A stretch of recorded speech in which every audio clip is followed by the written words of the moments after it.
Welcome back to the Great Indian AI podcast channel, the place to be for those who love to dive deep into the stories that shaped India. Absolutely. And today, we're focusing on a figure whose journey is nothing short of remarkable.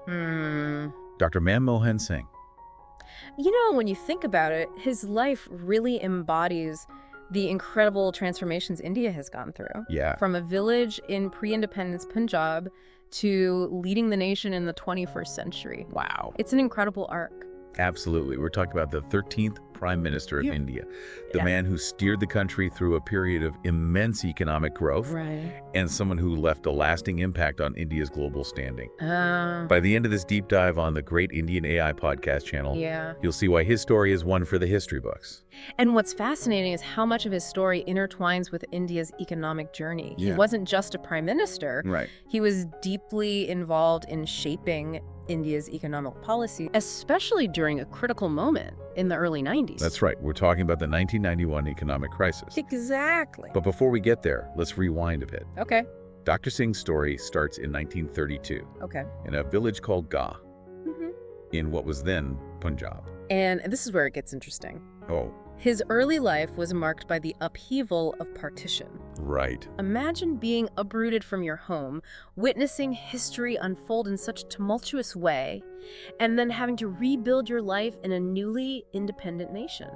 Oh, wow. It must have had a profound impact on him. You can only imagine. Yeah. But even amidst this chaos, a young Manmohan Singh stood out for his academic brilliance. Yeah. Always at the top of his class. Always at the top. He went on to earn degrees from Punjab University, Cambridge, and Oxford. That's the thing about Dr. Singh that always strikes me, the power of education in shaping his trajectory. Yeah. Those formative years at Cambridge where he studied under renowned economists like Joan Robinson and Nicholas Kaldor were crucial. Okay, now I have to admit, I'm a bit rusty on my economic history. Yeah. Who were these figures, and why should our listeners care about their influence on Dr. Singh? Think of it this way. Okay. Robinson was a proponent of a more interventionist role for the state in economic development. Okay. So she likely pushed Dr. Singh to think critically about how governments can actively shape economic outcomes. Okay, and Kaldor was known for his pragmatic approach to economic theory. He likely showed Dr. Singh how to apply these ideas to real-world problems, bridging the gap between academia and policymaking. You can see how these diverse perspectives must have shaped Dr. Singh's own economic thinking, which later played a significant role in the reforms he implemented. It's amazing how these seemingly distant academic debates can have such a profound impact on a nation's future. Yeah. It's like those ideas planted a seed that would blossom years later. Right. But before we delve into the reforms, tell me more about his journey within the Indian government. He held some very important positions before becoming prime minister. Okay. We're talking chief economic advisor, Reserve Bank governor, and even head of the planning commission. Wow. These roles provided him with an in-depth understanding of the Indian economy, which proved crucial when India faced that severe economic crisis in 1991. Ah, yes, the infamous 1991 crisis. Here on the Great Indian AI podcast channel, we love to dig into these defining moments. For our listeners who might not be familiar with this period, can you paint a picture of how dire the situation was? Imagine this. India's foreign reserves were dwindling rapidly. Oh, wow. The fiscal deficit was ballooning out of control. Oh, no. The country was on the brink of defaulting on its loans. Wow. It was a perfect storm of economic troubles. So India is teetering on the edge. Yeah. What happens next? The newly elected Prime Minister P.V. Narasimha Rao made a bold move. Okay. He appointed Dr. Manmohan Singh, a technocrat with no prior experience in elected office. Wow. As the finance minister. Really? It was a gamble. Yeah. But one that would change the course of India's economic history. That's a pretty incredible leap of faith, right? What was it about Dr. Singh that gave Rao the confidence to hand him the reins during such a critical time? Singh had a reputation for being brilliant, incorruptible, and deeply knowledgeable about the Indian economy. Right. He wasn't a flashy politician. He was a man who believed in the power of data and sound economic principles. Okay. And that's exactly what India needed at that moment. Right. Someone who could make tough decisions based on reason and expertise. And he certainly didn't shy away from making those tough decisions. Tell us about the bold reforms he implemented. Well, for decades, India had operated under what was known as the license Raj. Okay. To manufacture even the simplest products, businesses needed government permission. Wow. This created a stifling bureaucracy, slowed down economic growth, and even encouraged corruption. So what did Dr. Singh do? He dismantled the license Raj. He opened up the Indian economy to foreign investment, reduced import taxes, and took steps to deregulate various sectors. These were radical moves that faced considerable opposition at the time. It must have taken a lot of courage to go against the grain like that. Was everyone on board with these reforms? Not at all. There were strong voices within his own party and among certain interest groups who benefited from the old system. Right. They argued that these reforms would hurt domestic industries and lead to job losses. So how did he manage to push through such sweeping changes amidst all this resistance? We'll have to find out in part 2 right here on the Great Indian AI podcast channel, where we continue our deep dive into the life and times of Dr. Manmohan Singh. And we'll uncover how these reforms laid the foundation for India's economic rise and set the stage for Dr. Singh's own unexpected ascent to the highest office in the land. Don't forget to like, share, and subscribe to the Great Indian AI podcast channel so you don't miss the next part of this fascinating story. Yes. We'll be back soon. See you then. Welcome back to the Great Indian AI podcast channel. Yes. We're in the thick of it now. Yeah. Exploring the life and times of Dr. Manmohan Singh. It's a fascinating story. Last time we left off with him making some bold moves as finance minister, Right. dismantling the license Raj and opening up the Indian economy. Those are some game-changing decisions. So what happens next? Well, those reforms were just the beginning. They really set the stage for India's economic transformation. And they also catapulted Dr. Singh into the national spotlight. Yeah. He became known as the man who saved India from economic ruin. It's almost like a superhero origin story, right? Right. Economist by day, Uh-huh. nation saver by night. Exactly. But then comes 2004, Yeah. and things take a very unexpected turn. That's when the Congress-led United Progressive Alliance, or UPA, pulls off a surprise victory in the general elections. Wow. But the real shock came when Sonia Gandhi, the UPA chairperson, declined the prime ministership and nominated Dr. Manmohan Singh instead. Whoa, now that's a twist. I bet no one saw that coming. It was a surprise to many. Here's a man who's known for his quiet demeanor, his deep knowledge of economics, Right. but not necessarily for his political maneuvering. Not really a backroom wheeler-dealer. So what was the thinking behind this unexpected choice? It was a brilliant strategic move. Sonia Gandhi recognized that Dr. Singh had immense credibility, both within India and on the global stage.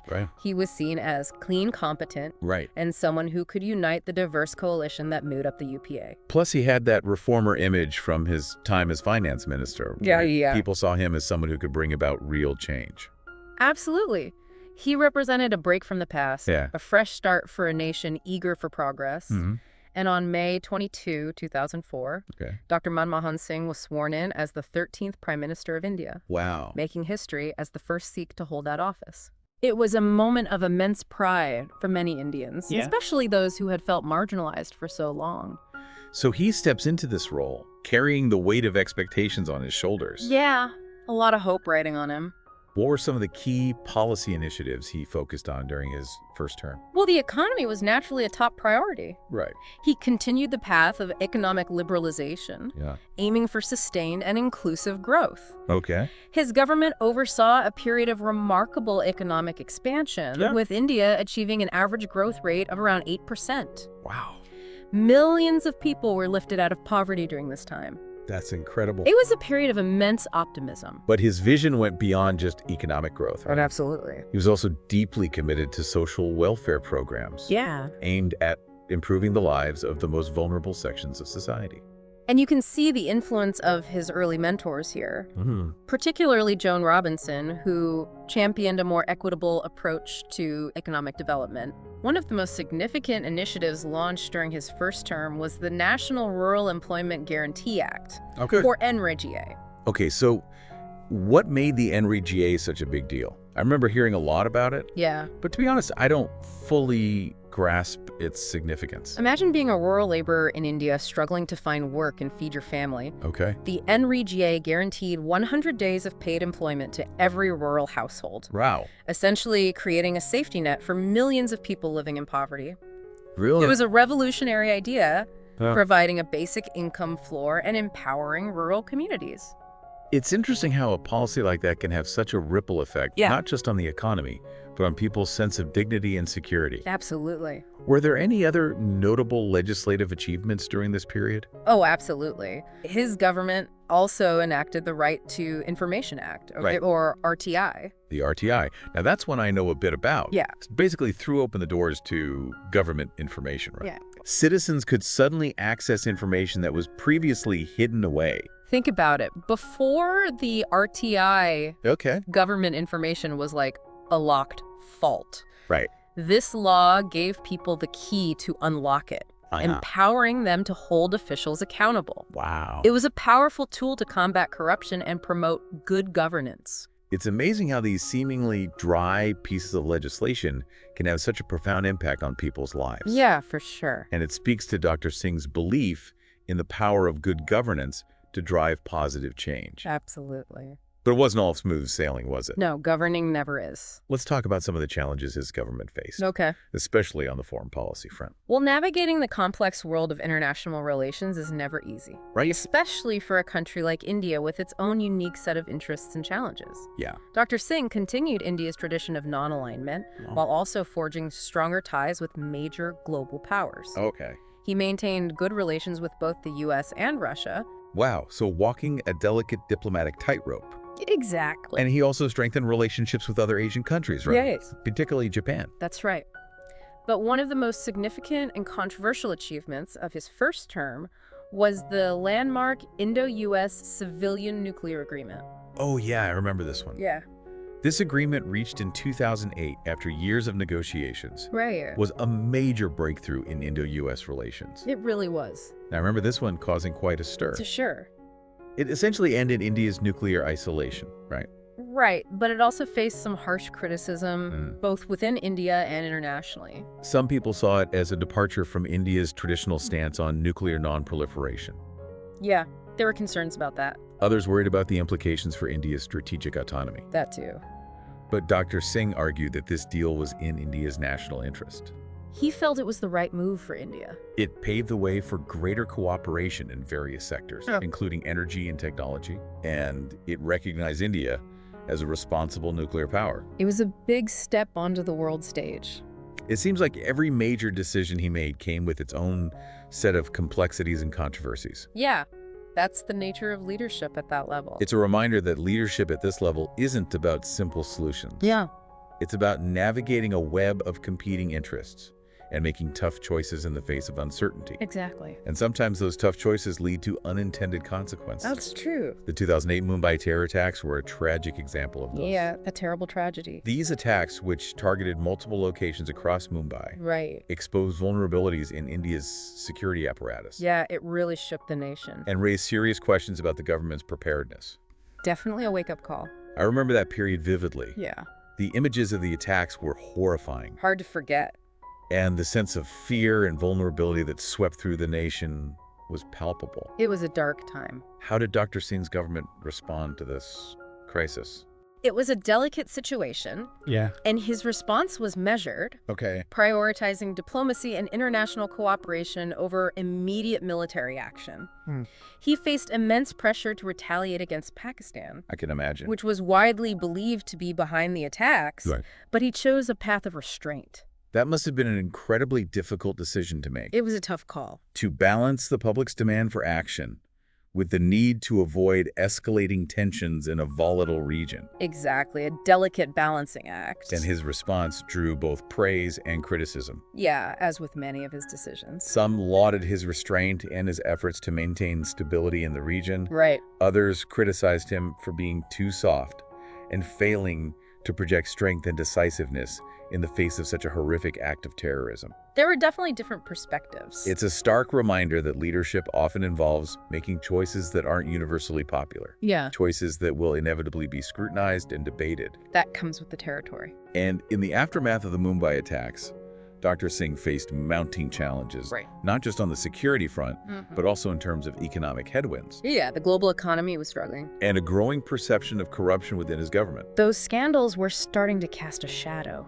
But despite these setbacks, he led the UPA to another victory in the 2009 general elections. He did. He became the first prime minister since Jawaharlal Nehru to be re-elected after a full 5-year term. A remarkable achievement. It was a remarkable achievement. Yeah. A testament to his resilience and the public's continued faith in his leadership. People still believed in him. But his second term would prove to be even more tumultuous. It was a tough period, marked by a series of high-profile corruption scandals. Those scandals really took center stage. That would test his leadership in unprecedented ways. It was a trial by fire. Welcome back to the Great Indian AI podcast channel for the final chapter in our exploration of Dr. Manmohan Singh's journey. Yeah, we've covered a lot of ground. We've seen him rise from humble beginnings. Right, from a small village to the world stage.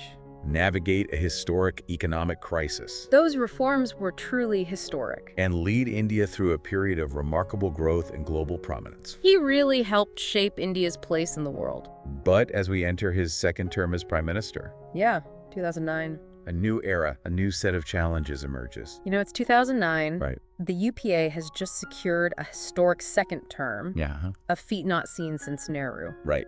A pretty big deal. There's a sense of optimism. Yeah. A feeling that India's on the cusp of even greater achievements. Riding that wave of success. But the global landscape is shifting. Oh, how so? The aftershocks of the 2008 financial crisis are rippling across the world. Right, the whole world's feeling it. And India's economy is starting to feel the pressure. So even amidst this electoral victory, yeah, amidst the celebration, there's a sense of uncertainty brewing. A bit of a storm on the horizon. What specific economic challenges were they facing at this point? Well, inflation was a major concern. Okay, prices are going up.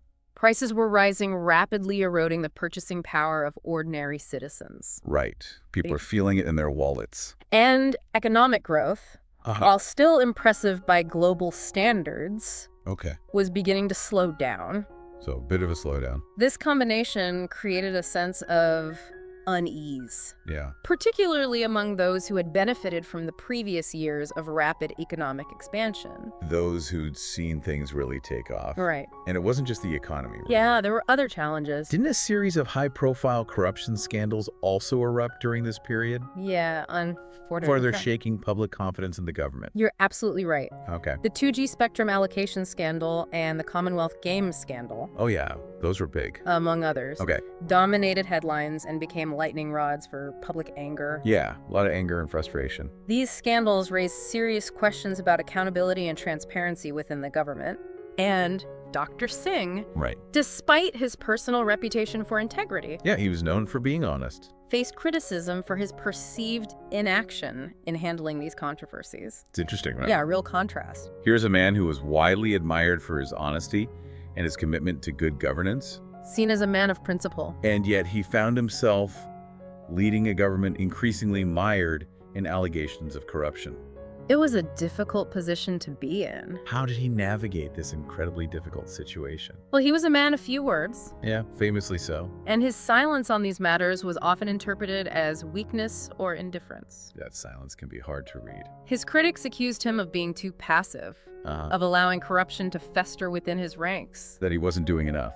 But his defenders argued that he was operating within a complex political system. Okay, a lot of different forces at play. Trying to maintain unity within his coalition while upholding his own principle. They're trying to hold it all together. Walking a tightrope. It's a reminder that leadership at this level is rarely straightforward. It's messy. It's complicated. It often involves making difficult compromises. Right. Weighing competing interests. Yeah, trying to find that balance. And navigating treacherous political terrain. It's a minefield out there. But amidst these challenges... yeah, amidst all the turmoil... didn't Dr. Singh's government manage to achieve some significant milestones? They did. Oh. One of the most notable achievements was the passage of the Right to Education Act, which guaranteed free and compulsory education to all children between the ages of 6 and 14. A huge step forward. This was a landmark piece of legislation. aimed at creating a more equitable and just society by empowering future generations through education. Really powerful stuff. It was a major achievement. It's a testament to his enduring commitment to social justice. You can see his values reflected in this. A belief that access to education is fundamental to individual and societal progress. He truly believed in the power of education. Did his government continue to prioritize investments in infrastructure as well? Yes. Okay. Infrastructure development remained a key priority. So building for the future. They continued to expand the highway network, modernize airports, and invest in other critical infrastructure projects. These were all big projects. These investments were seen as essential for sustaining economic growth and improving the quality of life for citizens. So laying the groundwork for a better future. Exactly. It's a legacy that continues to benefit India today. You can see the impact all around. The roads, the airports, the infrastructure that connects people and facilitates commerce. It's all interconnected. It's all part of the foundation laid during his tenure. His vision for a modern India. But as we approach the end of his second term, time marches on. It's clear that the political landscape is changing dramatically. The winds of change were blowing. What factors contributed to the UPA's defeat in the 2014 general elections? Well, the corruption scandals had undoubtedly taken their toll. Yeah, they cast a long shadow. Eroding public trust in the government. People were disillusioned. But there was also a growing sense of dissatisfaction with the pace of economic progress. Okay, so the economy was still a factor. Particularly among younger generations who were aspirational and eager for more opportunities. Right, a new generation with new expectations. And a new wave of populism was sweeping the country. A global trend. Fueled by a desire for a more assertive and decisive leadership style. So a shift in what people were looking for in a leader. A different kind of leadership. It seems like a confluence of events. Yeah, a perfect storm. Both internal and external. A combination of factors. Ultimately led to the end of Dr. Singh's decade-long reign as Prime Minister. It was the end of an era. As we reflect on his legacy. Yeah, looking back on his time in office. It's clear that there are diverse perspectives on his achievements and shortcomings. As with any leader, there are different interpretations. How would you sum up his impact on India? Dr. Manmohan Singh was a complex and enigmatic figure. Yeah, a man of contradictions. A quiet, intellectual thrust into the maelstrom of Indian politics. Right, not your typical politician. His legacy is multifaceted. Many different sides. Marked by both triumphs and setbacks. Highs and lows. He'll be remembered as the architect of India's economic liberalization. That's a big one. The man who ushered in an era of unprecedented growth and global prominence. He really put India on the map. But he'll also be remembered for the controversies that plagued his second term. Right, those scandals really tarnished his image. And the perception that his leadership lacked a certain dynamism. That he was too quiet, too passive. That's a common criticism. And that's the beauty of history, isn't it? Yeah, what makes it so fascinating? It's rarely black and white. No, there are always shades of gray. It's filled with nuances and contradictions. It's complicated. And Dr. Singh's story, in all its complexities, it's all its ups and downs. It's a reminder that leadership is a constant balancing act. A juggling act. A negotiation between ideals and realities. Trying to stay true to your vision while navigating the real world. Absolutely. But amidst the debates and the different opinions. Yeah, people will always have different views. There's no denying that he left an indelible mark on India's trajectory. He left his mark, for sure. His commitment to public service, his unwavering integrity. Right, a man of principle. And his deep understanding of economics. He knew his stuff. These qualities continue to inspire and remind us of the possibilities of principled leadership. A legacy that lives on. And that's something worth remembering. Well said. And so we come to the end of our deep dive into the life and legacy of Dr. Manmohan Singh. A remarkable journey. A journey that spanned tumultuous times and left a lasting impact on India's path. He was there for some of India's most defining moments. We hope this exploration has been insightful, thought-provoking, and perhaps even inspired you to learn more. We've just scratched the surface here. We invite you to share your own thoughts on Dr. Singh's legacy and the impact of his policies on India today. Let us know what you think. And don't forget to like, share, and subscribe to the Great Indian AI podcast channel for more deep dives into the lives of those who shaped India. We've got more stories to tell. Until next time, thank you for joining us on the Great Indian AI podcast channel.